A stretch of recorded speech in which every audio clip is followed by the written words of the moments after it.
चीन का दोस्त कहने वाले पाकिस्तान को जोर का झटका लगा है। चाइनीज ने बहुत जलील करा, बड़ा बेइज्जत करा है आसिम मुनीर को सामने बैठा।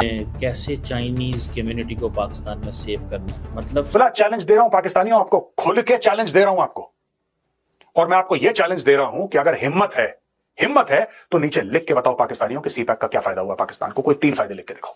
उस कंट्री पर कतई इन्वेस्टमेंट नहीं कर सकते हो जिसकी कमान आतंकियों के हाथ में है। आप कि चाइनीज कंपनियां जो हैं वो यहां से भाग गई हैं। बैठक में चीन ने स्पष्ट रूप से कहा है कि पाकिस्तान को उसके नागरिकों, परियोजनाओं और संस्थानों की सुरक्षा सुनिश्चित करनी होगी। नाकाम, निठल्ले, नाकारा, जितने भी एन है सब तुम आ चुके हैं चाइना को। हर बार जब भी उनके ऊपर अटैक होता है हम यही कहते हैं कि बस ये आखिरी था। पैसा हम डाल रहे हैं, ऊपर से तुम चाइनीज सिटीजन्स को मरवा रहे हो। वो पता है कि अगर चाइनीज पाकिस्तान में रहेंगे तो कारोबार यहाँ पे तो तरक्की होगी। सिंदूर में पाकिस्तान और चीनी हथियार भारत के सामने फ्लॉप साबित हुए थे। चाइना 30-35 अरब डॉलर पाकिस्तान में लगाता है सीपैक के नाम पे। इंशाल्लाह, इसलिए कि जो पैसा मांगने का टैलेंट पाकिस्तानियों में है वो किसी में नहीं है। और 3 बड़े टारगेट हैं, चाइनीज, पंजाबी एंड पाकिस्तान की फौज। आसिम मुनीर को वांगी ने टाइट कर दिया। अब सब ऐसा है कि हक तो बनता है चाइना का। दुनिया के अंदर मैं आपको बात बताऊं, चाइनीज ने काम किया। किसी दुनिया के मुल्क में चाइनीज के साथ ऐसे नहीं हुआ जो पाकिस्तान के साथ हुआ, किसी दुनिया के मुल्क में। सो हम वो जो इन्वेस्टर लेके आना चाह रहे थे हम उसको भी प्रोटेक्ट नहीं कर सके। हम जिस इन्वेस्टर को यहाँ पे लेके आना चाहते थे हम उसको भी प्रोटेक्ट नहीं कर सके। और हम कैसे प्रोटेक्ट करें उस इन्वेस्टर को? कभी यहाँ से टीटीपी पड़ जाती है, कभी बीएलए पड़ जाती है, कभी वो हमारे खुद से नाराज हैं। कभी उन्होंने, चाइनीज ने ये भी कहा कि the policeman who are securing us they claim they ask for extortion, पैसे भत्ता मांगते हैं हमें और कहते हैं कि तुम्हें, अब वो पुलिस वाले आपने अपॉइंट किए हुए हैं चाइनीज के लिए और वो कहते हैं जी हमने बाहर जाना है। उनको कहा जाता है नहीं बाहर ला ठीक नहीं है, आप नहीं जा सकते, ठीक है। और उसका मकसद क्या है? द मोमेंट वो पुलिस वालों को 10-20-50 हज़ार रुपये देते हैं, पुलिस वाले कहते हैं चलो चलो चलो चलो बाहर चलो।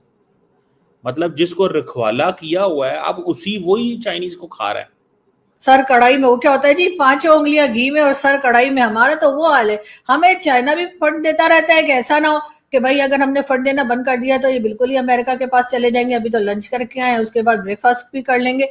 तो इसी तरीके से अमेरिका को भी एक डर सा रहता है। वो बताते नहीं है क्योंकि बड़े बनते हैं ना कि हम तो जी सुपर पावर है, तो इसलिए वो बताते तो नहीं है, लेकिन डर उन्हें भी है कि कहीं ऐसा ना हो कि चाइना जो है वो पाकिस्तान की ज्यादा मदद कर दे या ज्यादा पाकिस्तान को अपने साथ करने के लिए पाकिस्तान को ज्यादा फंड कर दे, तो फिर ऐसा ना हो कि पूरी तरीके से पाकिस्तान जो है वो चाइना की तरफ चला जाए। यहाँ पर ये दोनों जो है, चाइना और अमेरिका, मैं तो दोनों को ही कहूंगी कि मुझे दोनों ही एक नंबर के ढक्कन लगते हैं। इसलिए कि इन्होंने ऐसा सोचा भी कैसे कि हम किसी एक साइड का पैसा छोड़ने वालों में से हैं। नहीं नहीं नहीं नहीं, ऐसा कुछ नहीं होता। हम अमेरिका के साथ भी रहेंगे और जब अमेरिका कहेगा कि आपने जो है वो ईरान का साथ नहीं देना है, आपने इजराइल के लिए कुछ नहीं बोलना है या कुछ, तो उसी वक्त हम कुछ ना कुछ जलेबी बना देंगे और उससे जी अमेरिका खुश हो जाएगा, IMF से पैसा मिल जाएगा। वैसे भी हमारे, जैसे मैंने अभी मेजर गौरव आर्या और कई लोगों की बात की कि हर वक्त यही बताते रहते हैं कि जी पाकिस्तान जो है ना वो 28वीं बार IMF गया पैसा मांगने। 28वीं बार नहीं गया मेजर साहब, 26वीं बार गया है। आगे भी चला जाएगा, 28वां नंबर भी आ जाएगा इंशाल्लाह। इसलिए कि जो पैसा मांगने का टैलेंट पाकिस्तानियों में है वो किसी में नहीं है। और ये तो आपने देख ही लिया।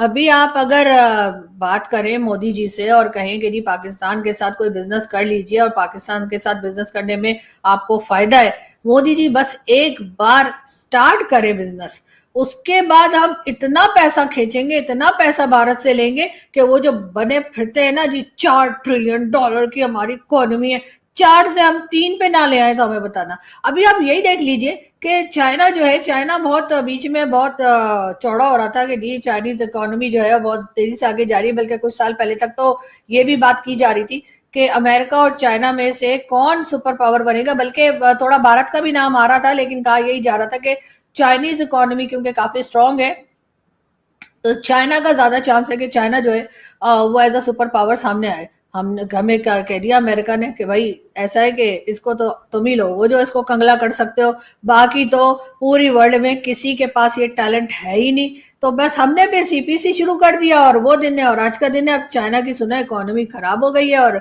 यकीनन उसमें कहीं ना कहीं हमारा जरूर हाथ पांव गर्दन सब है, लेकिन मैं आपको कुछ नहीं बोलूंगा, लेकिन पाकिस्तानियों अगर दिमाग है तो सोचो, चाइना 30-35 अरब डॉलर पाकिस्तान में लगाता है सीपैक के नाम पे। आपका यह कहना है, आपकी सरकार, आपकी फौज का यह कहना है कि साहब ये तो इंडिया ने साजिश करी, इसलिए चाइना का इतना बड़ा प्रोजेक्ट, दुनिया का सबसे बड़ा प्रोजेक्ट सीपैक था, flagship venture of belt and road initiative, वो भारत ने बंद करवा दिया साजिशें करके। भारत ने इस ग्रुप को फंडिंग करी, उस ग्रुप को फंडिंग करी, इसको हथियार, ये फलाना, जो भी आप लोगों ने एक साजिशी अपनी थ्योरी बनाई, कॉन्स्पिरेसी थ्योरी बनाई, वो आपने अपने लोगों को चूरन की तरह बेचा और आपने बोला कि भारत की वजह से बंद हो गया। चाइना बेवकूफ है, कहना चाहिए चाइना पाकिस्तान है क्या? अगर चाइना को यह लगता कि उसकी इतने अरबों डॉलर की इन्वेस्टमेंट पाकिस्तान में डूब रही है और भारत डुबवा रहा है, क्या वो एक बार फोन कॉल भी नहीं करता? चलो ओपनली नहीं बोलता, चाइना की आदत नहीं है खुलेआम बोलने की, ये मैं भी मानता हूं।